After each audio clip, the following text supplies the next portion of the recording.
Well, guys, we are going to see now Cecil Did Nothing Wrong, Invincible Season 3 review. And I partially agree that Cecil did nothing wrong. It's good to be back. Invincible is living proof that superhero fatigue is just code for tired. Oh, great.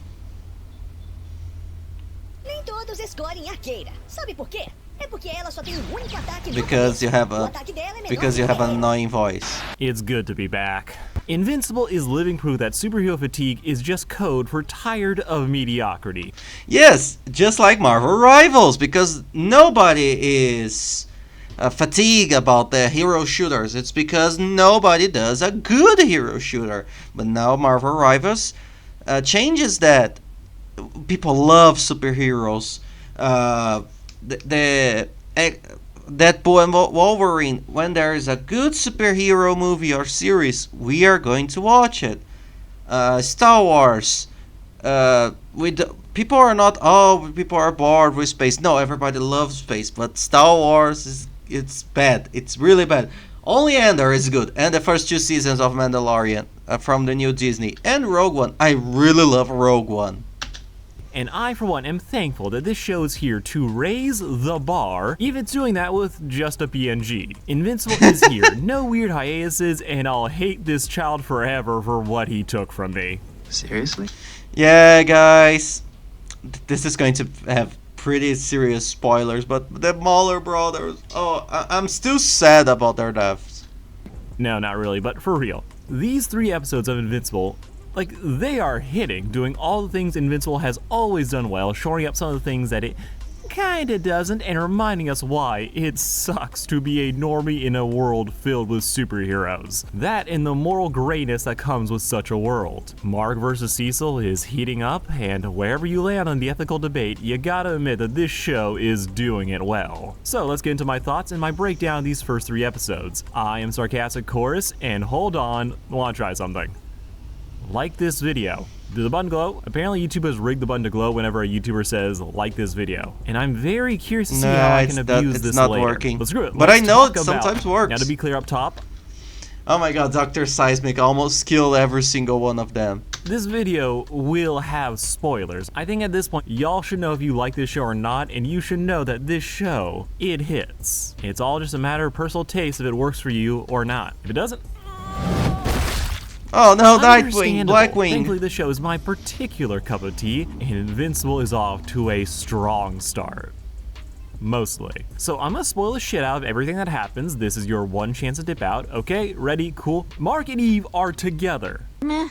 With that out of the way, we can talk about the real good stuff. Hell yeah! And we'll go by episode finally! to episode, as that's just the easiest way to talk about all of it.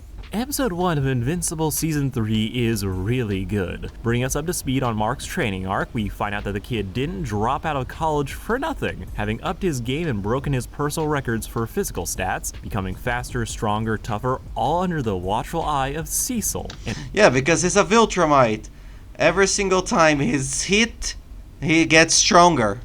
So yeah, it's just like it's the ultimate cheat. And after all the beatings he's taken from Viltrumites, Mark now has a chance to continue being stomped on. I mean, that's kind of it. He is still gonna get his butt kicked. It's Mark. What else do you expect? We are far away. Now, the main theme of this episode is change, which I love, as this show has always done such a great job at world building, taking the time to show how superhuman beings would work in the real world. From heroes trying to save people much softer and weaker than them, to the catastrophic consequences these incidents have on those that survive. And it's not. It is not just like the boys where they just show the gruesome side. I know there would be a gruesome side, but come on, guys, we can do better. The Boys sometimes is a bit too gruesome for me. A bit too gruesome. Invincible may resemble a Saturday morning cartoon in many ways. I'm looking at you, Love Sausage. I'm looking at you. But every character in it feels like they have a rich interpersonal world. This isn't just about the dudes who find tights, and the ones that do, yeah, they still have a lot going on. They change, they grow, they do not remain static villains of the week or just the mom or girlfriend. Yeah, shout out to Rex. Being one of the cringes and most annoying characters to being an actual good guy and cool guy. But screw you, Amber. Nobody likes you. Nobody cares about you. Oh, because the soup. The soup. I knew you were a superhero way before, but screw you. I do soup when you're saving people. Mark may have been on a training arc, but Doc Seismic was too, and he nearly wiped out most of the superheroes on the planet. That was such a cool moment because it's so cool when the villains evolve with the heroes. That's right, this dude nearly got everyone, which is a great way to show just how nothing in this world is truly stagnant. And of course, it's making Mark's life so much harder. Mark, in the last year, has found that his dad was a murderer, made peace with him, and then just killed a guy, unintentionally. Bro is looking for some stability, and it's only really here that his idea of what it means to be good is truly challenged. Hence him butting heads and later freaking out at White Dick Fury. As Cecil says, this man is willing to do anything and everything if it means keeping the world safe, leading to his personal philosophy of control and cynicism clashing with Mark's idealism. Hence him blowing up when he finds out that Cecil has been using former villains to aid him. Though really he should only be mad about one of those villains, as Darkwing 2 he's clearly not well. He seems very reformable while DNA Sinclair was experimenting on a college student. Well, for me, Darkwing is the type of guy that he lost his master, his professor, and he couldn't handle the mental strain of not killing anybody. He couldn't handle. So yeah, he just go there. But the Sinclair, come on, it's kind of like, oh, the war is over, so we are going to hire a bunch of German scientists to help us in our space program. Oh no, they are not Nazis. They are just German scientists. They're both bad, but like one is clearly worse than the others. Now, I'm gonna talk about this more in depth later. Just because Blackwing killed people and we can understand him, I don't agree. He should still be in jail, but just put him like in a suicide squad. Just put him in a suicide squad and everything's alright. But for right here, I love how this dilemma is handled, as it feels so juicy, as yes, it makes you really it's very consider good, actually. both sides where they're coming from, and it doesn't take the easy way out just saying, oh, control is bad, even while it still shows that yes, this is not a good thing what Cecil is doing. Even though you very much understand why he's doing it, as Mark is now okay with killing people. Mark accidentally killing Angstrom is something that haunts him. He didn't mean to. No, it's so cool because you can see Cecil's point of view, because even Immortal, the strongest hero on Earth, it's nothing compared to Mark. Mark killed the Immortal that was 1,000 years old. Yeah, I know he wanted to die, but that doesn't change the fact that Mark can kill every single hero and villain in this world and be like it is nothing. And that's scary. Imagine, you would put a bomb in his head. Or if you have a kryptonite, but Mark doesn't have a kryptonite. Kill that dude, and after a season of trying not to be like his dad, he fell into the same sticky habit. This is part of the reason that Mark is so insistent on being moral, because if he doesn't check himself, literally no one else will, or they'll approve. But him preaching the moral high ground starts to ring just a wee bit hollow when he's caked in other people's blood, showing a willingness to kill his enemies when he's backed into a corner that he just didn't have before. When Rex's life was in danger, Mark wasn't willing to take the chance and chose violence. Yeah, but it's the brother of Duplicate. You can kind of understand they are just clones, so he's not really killing a person. He's just destroying copies. But yeah. He may not like it, he may have even given himself a freebie since these are clones, but Mark is willing to kill, and that is a massive departure from the usually idealistic hero we are so used to. Also, while we're in the neighborhood, shout out to Rexplode. Like, this dude has grown. Hell yeah! This dude is awesome! So much from season 1, from just being an asshat to now one of my favorite characters here. I like how he's grown into being a better person in general, and now we still get a bit of the douchiness, but now it's more lovable instead of grating. Yeah, he's trying to improve himself. That scene when he is buying spaghetti for with the lady that can shrink herself. It's so cool because he's being a douche, but when she complains about that, he changes and says, "Oh, he's still making fun of things and being that kind of douchey way, but he's trying to help. Actually, he is really trying to help and change himself, and that's awesome." Leading the rage quit was perfect, and he and Ray are definitely gonna hook up. Yeah, And you know what? Ray. I ship it. Kind of wish I could say the same about Debbie and what's his face. I remember in the comics, what's his face actually didn't like that Debbie was the wife of Homelander. No, no Homelander, Omni-Man, and he was like, "Oh, I lost my family members and friends when your son and your husband were fighting. Bye, I hate you." If I remember correctly, that's what happened. Face. Like, it's not him. I like that Debbie's being given a chance to move on with her life, but I've never seen a man more doomed to die or get broken up with than. If he and Debbie are still together by season 4, I'd eat my own shoe. Oh, Yeah, because Nolan's gonna come back so eventually, and Debbie's going to jump on his arms, and because yeah, he's a reformed man. overall, I think this episode is a really strong start for the season. Mark and Cecil are at odds, had a fun one-off that leads into the bigger ideas of the series. Character drama is hitting, but if I were to give one note, I kinda wish that the premiere stopped here.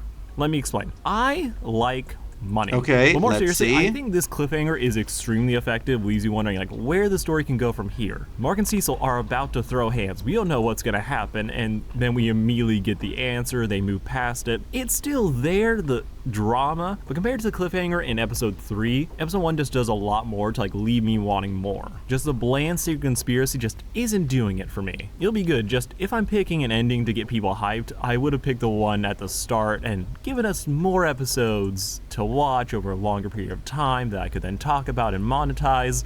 But besides that, I actually think it's really important for this show that we have. It's just because of money. But no, I don't agree. I like they're moving with the story. I just wish we didn't have to wait like 2 years for each season, because it's hard to remember everything that happened in the previous season. I'm watching Invincible with my dad, and he's older than me, and he can't remember some stuff from the first season, and that's a real shame. I wish they had a narrow window.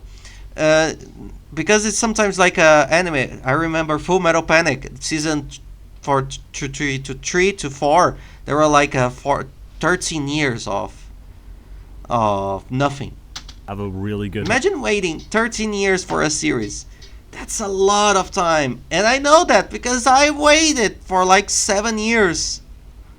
book to the series, as when Invincible first started, the idea of Omni-Man being this villain, that slow reveal, us inching closer to the secret finally getting out, was just the most compelling part of season 1. And season 2 just never was able to capture that same underlying tension that really brought all these episodes together. It seemed like we were about to put our foot on the gas, but then we de-escalated, and it was still good, but the threat of a Viltrumite coming is just, it's gonna happen when it's gonna happen. It doesn't create the same engaging mystery. And I hate to say this and ignore all the great character stuff that's happening, but to speak to my monkey brain, unless a Viltrumite is raging on screen, I'm sitting just a little too comfortable. We've been shown that any villain can gag us, but having seen where the power ceiling actually is for this world, going up against bugs feels like an obstacle, not a threat. Mark finding the Reaniman was pretty cool though.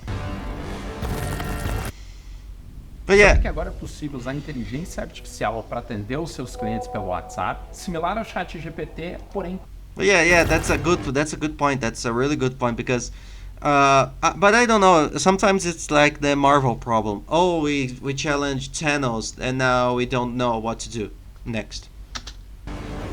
Episode 2 is probably my favorite of these first 3 episodes. Cecil's backstory, it is so good, and Cecil is very close to being my favorite character right now, as he is so goddamn interesting every time he's on screen. As we really learn here what makes him tick, how he became the cold, calculating bastard that he is now, with his early attempts to have a code still ending with him doing whatever it takes to save the Earth. This is what he's become. He sees himself in Mark, and Mark may end up becoming something similar. Now, to get into the whole ethical debate here, I think they're both right and wrong. Yes, I agree with you, because Mark, he is right of wanting freedom and have trust, but Cecil is also right, because Mark can punch a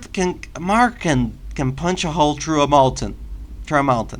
Which is the best messed up part of all this. Mark is angry at Cecil's clear willingness to cross moral lines to achieve his goals, that the people Sinclair hurt are still living with the effects of his actions. Cecil has given this man more resources to do the same work, leaving all of Mark's actions to feel meaningless in comparison, as why would you do all this heroics, why would you turn in the bad guy if the government is then just going to empower them to do more of the same? Not to mention lying and not telling anyone else about it. Cecil is willing to betray the trust of anyone in the name of security and the potential threats he sees around him. He may be able to act friendly, and I do think part of him is like, he's not like the full cold-hearted bastard that we know that he is. He's a pretty cool. Cecil is a nice guy that the war just punched and then kicked. We saw that in his backstory, because he was a good guy. He tried to make the right thing. He doesn't work. He used to not work with criminals, but then the world just kicked him again. He care about someone, but he still is willing to put them in the ground if it means the greater good. This man put a bomb/control bolt in Mark's head, and yeah, that is messed up. That said, you fully understand why he does the things that he does, and what's worse, by the end of this episode, Cecil comes off as fairly reasonable. And this is low-key my favorite line of the entire episode, as it is a perfect dig at Mark. He is stronger than he has ever been. He is willing to kill people right now. Combine that with his immaturity and his belief that he knows better than his elders, it creates a cocktail that, from the outside, given past incidences, looking for ways to stop a Viltrumite in case they go rogue is just a very valid fear to have. We understand that Mark's name, Invincible, means his spirit. He'll probably never break and turn full evil. His father couldn't do it, so I don't think anyone else has a chance. If you're in this world and don't know this is a story, fearing Mark flipping, it is something to be concerned about, at least on some level. Mark in the last 3 months broke the ceiling for what they thought he could do, making their fear of him becoming another Omni-Man, and for Cecil, who sees everyone from a crisis management perspective, you understand why he does the things that he does. Yeah, especially since he's the only weapon against the Viltrumites. Imagine if he goes rogue. Maybe they need to explore ways to kill Mark, to kill the other Viltrumites. That's the way. This is the way. There is something darkly compelling about us watching a young Cecil give his body to save others, be angry at the few deaths that did occur, only for him to later become the man he was originally rebelling against. However, I think the key here is seeing just how Cecil's cynicism creates the outcomes he claims to want to avoid. Mark ends up wiping the floor with his first line of defense. He's able to convince the Guardians to choose him over their boss, showing that Cecil's cold, matter-of-fact approach leads to others rightfully assuming the worst in him, as yeah, he would strangle puppies if he thought he had to. Yeah, if strangling puppies would save America and save the world, Cecil would do that. And I don't think that's a messed up way of thinking. If sometimes you need to do, it's not nice, but in war you can't be always cutesy. I remember the bombardment of Dresden. Dresden was like a civilian city in Germany. It was Germany, I believe. And the Allies in World War II just bombed the shit out of them, because it was a city that manufactured German weapons, and it was vital.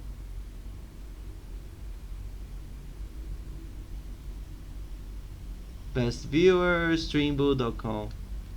And with that in mind, so yeah, of course Mark is going to turn against him. His last father figure just turned out to be a monster. He's not about to let it happen again. But just as importantly, we see how Mark's idealism, that thing that let him stand up to his father, won him the loyalty of all of his friends. It also drives him to have blind spots that he doesn't want to admit to. Cecil is trying to control and manage him. He's using criminals to do his dirty work. But Mark's belief that other people can be better isn't being extended to them. As he's in such a raw place right now, he killed Angstrom. He wants to believe in a world of right and wrong, and not submit to the gray morality he's been preached at for the last 2 seasons. So he draws hard lines with Cecil Untenable hesitation or best viewers are being the just one to a plot. talk about redemption while Mark just wants to throw the book at Darkwing. Mark is a good guy. Cecil did him dirty and treats him like a threat, so he starts acting like one. But the same strong feelings of love that helped him sway Omni-Man are also what have him lashing out and recoiling in horror at letting these villains be good guys, as he probably feels like he needs to double down on being good after just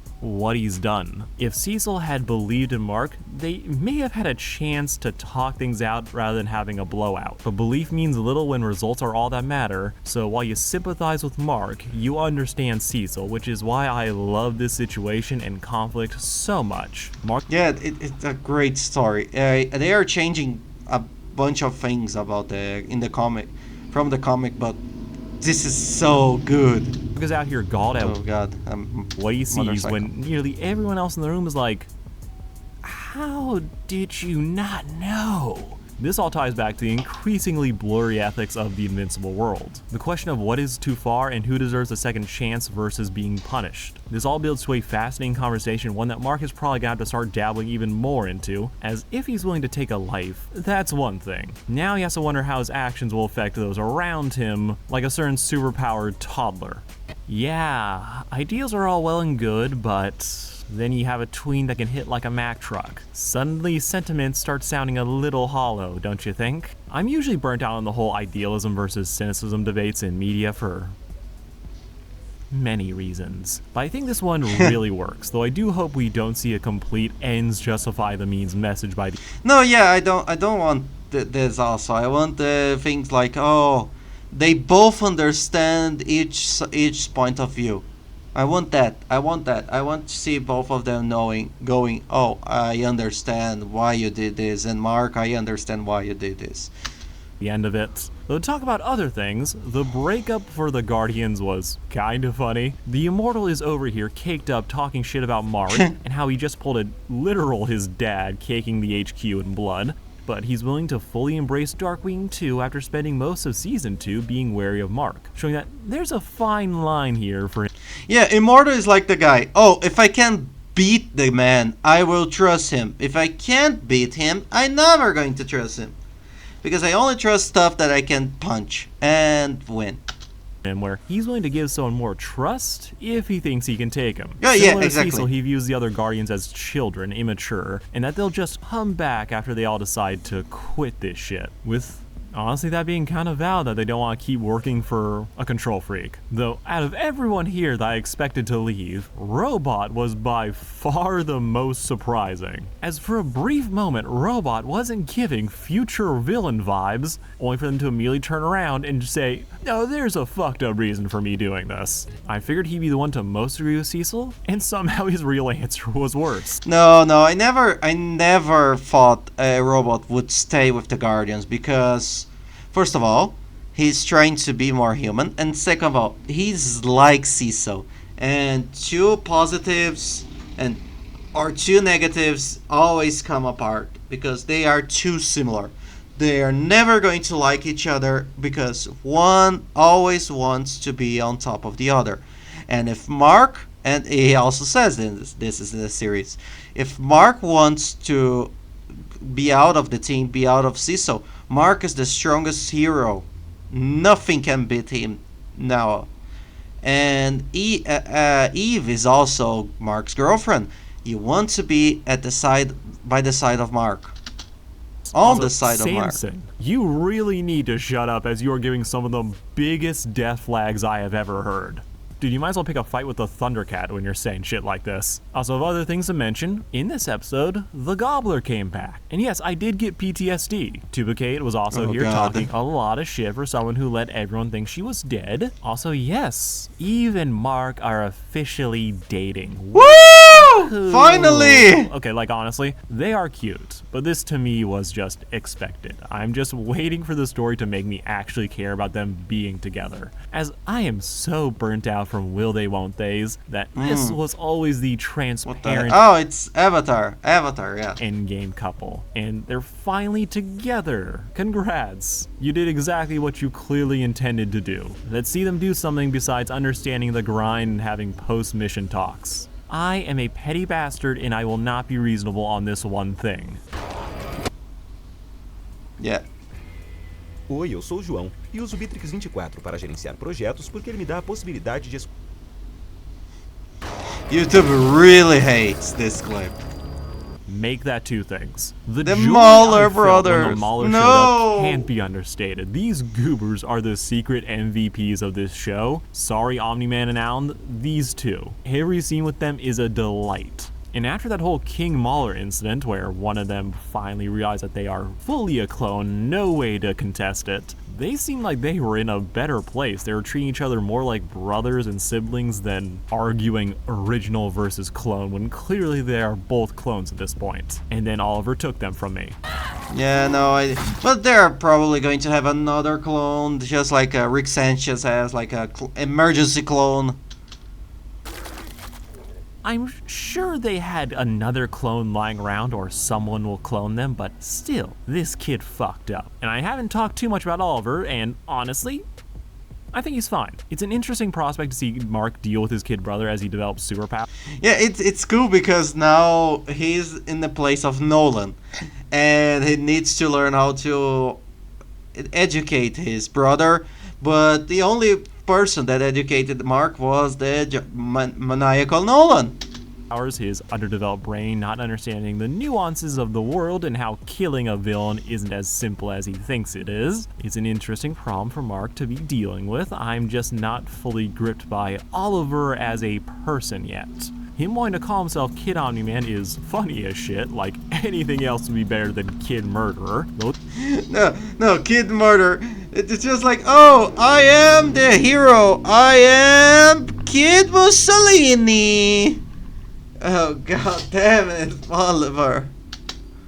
He does live up to his father's name. Also, Mark's new costume is kinda mid. It works better. No, his costume, it's awesome. Maybe I'm just thinking about the comic, but I love the black and blue outfit for Mark. I really like Mark's darker persona-ish. It just doesn't pop like the other outfit, which was perfectly crafted to look great even when Mark was coated in his own blood. Oh yeah, It but was it's okay, another. But it's an alt costume I don't like the I gloves. would never personally pick if this were a fighting game. Though if we're really talking about episode 3, the opening for this episode is fantastic, showing us the lives of two C-tier supervillains. We learn that these two aren't just some guys who woke up one day and decided to rob a bank, but it was desperation that really drove them to this point. We see them running for their lives after a failed robbery, them just returning to their shitty apartment and their unpaid bills, making us understand why they did what they did. They may be bad guys, but they don't seem to be bad people, with them attempting to do something less risky by working a 9 to 5, only for their rent to go up. They couldn't find other work because they're criminals and they're probably getting rejected, and they just ended up homeless, with that making the idea of risking it all in some bank robbery just so tempting till they actually did it and everything went wrong. This is a great sequence that really hammers home all the great things about Invincible and the sincere way it handles these characters. It would be so easy to write off these no-names as just a joke, but Invincible goes the extra mile to show us their lives and the potential they have to change, only for them to not get that opportunity to live better lives.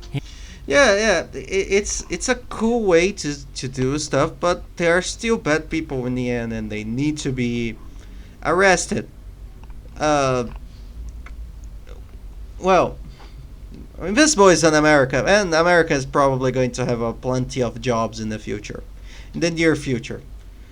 With the Hearing home the new idea of why killing administration. villains is bad, even if they're seemingly as basic as the Maulers. While it may seem like the simple solution that they have it coming, the heroes often don't know the lives of people they're punching lead, so killing them might just cut short someone who could have been something more, or just someone who needed another chance.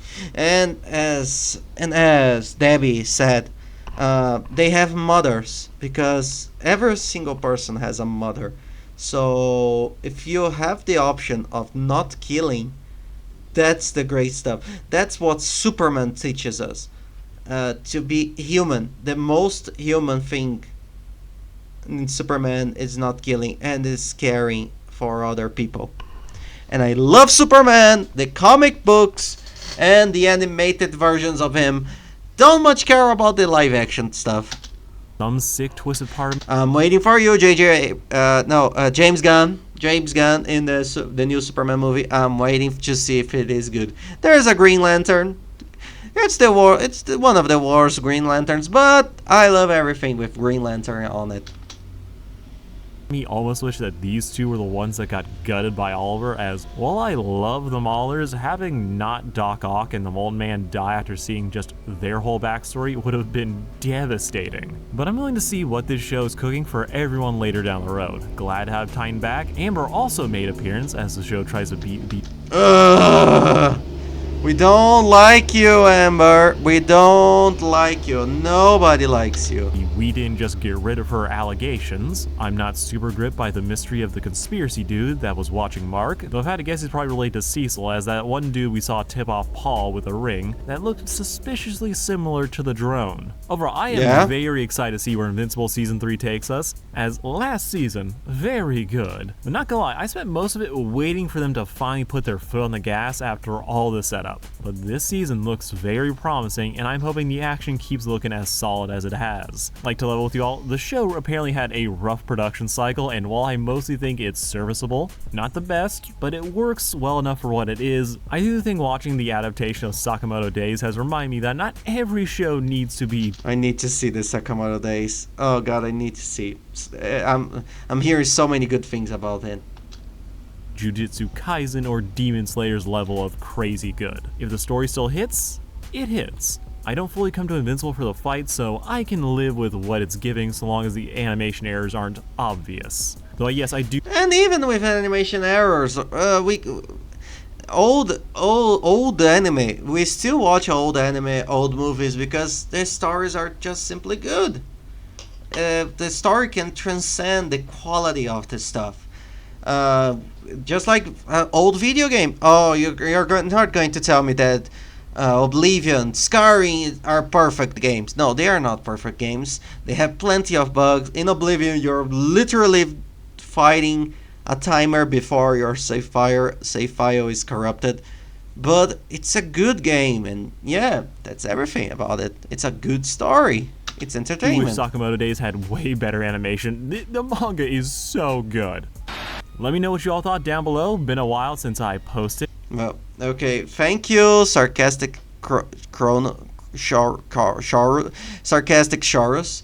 Pretty good video. I'm living a like. Okay. Well, let me see here.